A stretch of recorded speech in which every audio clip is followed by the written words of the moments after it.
नमस्कार। स्वागत है आपका आपके अपने चैनल मोटिवेशनल वर्ल्ड में। पिछले अध्याय में हमने सुना श्री कृष्ण जी सत्यभामा को गुणवती की कथा सुना रहे थे। अब आगे श्री कृष्णचंद्र जी ने कहा कि देवी गुणवती अपने पिता और स्वामी को राक्षस द्वारा मारे जाने का संवाद सुनकर पिता और पति के क्लेश से दुखित होकर करुण विलाप करने लगी। हाय नाथ, हाय पिता, हमको त्याग कर तुम कहाँ चले गए? मैं अकेली कन्या हूँ, आप लोगों के बिना असहायिनी मैं अब क्या करूं? अब मेरे भोजन और वस्त्रादिकों की व्यवस्था कौन करेगा? घर में स्नेहपूर्वक पालन पोषण कौन करेगा? मैं कुछ भी नहीं कर सकती, मुझ विधवा की रक्षा कौन करेगा? मैं मूर्खा कहाँ जाऊं? कौन मेरे दुख को दूर करेगा? कहाँ रहूं? क्या करूं? हाय देव, मुझ पर ऐसा कोप हुआ, अब कैसे जीऊं? मैं बड़ी ही पापिन हूँ। श्री कृष्णचंद्र जी ने कहा कि इस तरह रोती हुई वह मृगी की तरह व्याकुल होकर अपने को भाग्यहीना, असुखी, आशाहीन, जीवनहीन कहती हुई बोली कि अब मैं किसकी शरण में जाऊं जो मेरे दुख को हरे।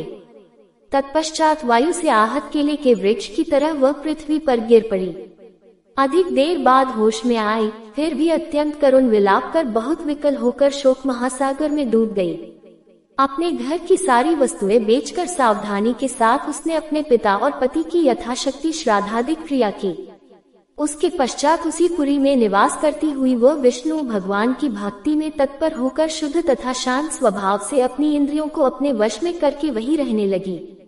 उसने जन्म से लेकर मरण तक एकादशी का व्रत तथा कार्तिक मास का विधिवत सेवन किया। हे प्रिय, ये दोनों एकादशी और कार्तिक व्रत हमें बड़े ही प्रिय हैं। भुक्ति, मुक्ति, पुत्र तथा संपत्ति को देने वाले परम पवित्र हैं। जो मनुष्य तुला की संक्रांति रहते हुए कार्तिक मास में प्रातः काल में स्नान करते हैं, वे चाहे पापी ही हों तो भी वे पापों से मुक्त हो जाते हैं।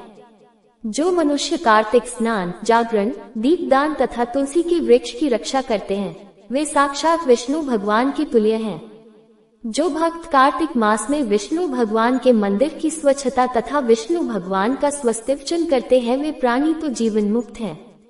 इस प्रकार जो जन कार्तिक मास में 3 दिन तक श्री विष्णु के मंदिर की स्वच्छता अथवा उनका पूजन करते हैं, देवतागण भी उनकी वंदना करते हैं। जिन्होंने जन्म भर इस नियम का पालन किया है, उनका तो कहना ही क्या है। इसी प्रकार वह गुणवती विधवा दत्चित होकर प्रतिवर्ष कार्तिक का व्रत और विष्णु भगवान की पूजा भक्ति पूर्वक करती रही। हे प्रिय, एक बार वह रोग के कारण दुबली हो गई थी तथा ज्वर से पीड़ित होने पर धीरे धीरे किसी प्रकार गंगा स्नान करने को गई। वह जल में स्नान करने के निमित्त उतरी और जाड़े से कांपने लगी और विकल हो गई। तब उसने आकाश की ओर से अपनी ओर आते हुए एक विमान को देखा, जो शंख, चक्र, गदा और पद्म आदि विविध शस्त्रों से सुशोभित विष्णु भगवान का रूप धारण करने वाला था। रथ पर उनके वाहन गरुड़ की ध्वजा अंकित थी। तब मेरे विष्णु के गण विमान पर चढ़ाकर उस पर चंवर डुलाते हुए अप्सरागणों से सुशोभित उस गुणवती को बैकुंठलोक में ले गए। वह गुणवती प्रज्वलित अग्नि की शिखा की तरह उस विमान में बैठी हुई एकमात्र कार्तिक व्रत के प्रभाव से मेरे समीप आई। इसके अनंतर जब ब्रह्मादिक देवताओं की प्रार्थना करने पर मैं इस मानवलोक में आया, तब मेरे गण भी मेरे साथ आए। हे भामिनी, ये समस्त यादव मेरे ही गण हैं। देवशर्मा नामक विप्र जो पूर्व जन्म में तुम्हारा पिता था, वही इस जन्म में सत्राजित होकर यहाँ है। जो पूर्व जन्म में तुम्हारे पति चंद्र शर्मा थे, वही अक्रूर हुए। और हे भामिनी, तू ही वह गुणवती है। कार्तिक व्रत के पुण्य से ही तू मुझे अति प्यारी है। हे शुभे, पूर्व जन्म में मेरे मंदिर के द्वार पर तुमने तुलसी का बगीचा लगाया था, उसी पुण्य के प्रभारे घर में ही कल्पवृक्ष सुशोभित हो रहा है। पूर्व जन्म में जो तुमने कार्तिक मास में दीपदान किया था, इसी कारण तुम्हारे शरीर में शोभा और तुम्हारे घर में साक्षात अचल लक्ष्मी निवास करती है। उस जन्म में तुमने जो व्रतादिक पति स्वरूप भगवान के लिए अर्पण किया था, उसी के फल से तुम इस जन्म में मेरी प्रिय भार्या हुई हो। पूर्व जन्म में आजीवन तुमने नियम सहित कार्तिक मास का व्रत किया था, उसी से कभी भी हमारा और तुम्हारा वियोग नहीं हो सकेगा। इसी प्रकार जो प्राणी कार्तिक का व्रत करेंगे, वे सब भी मेरे ही समीप रहेंगे और तुम्हारे ही समान प्रिय होंगे।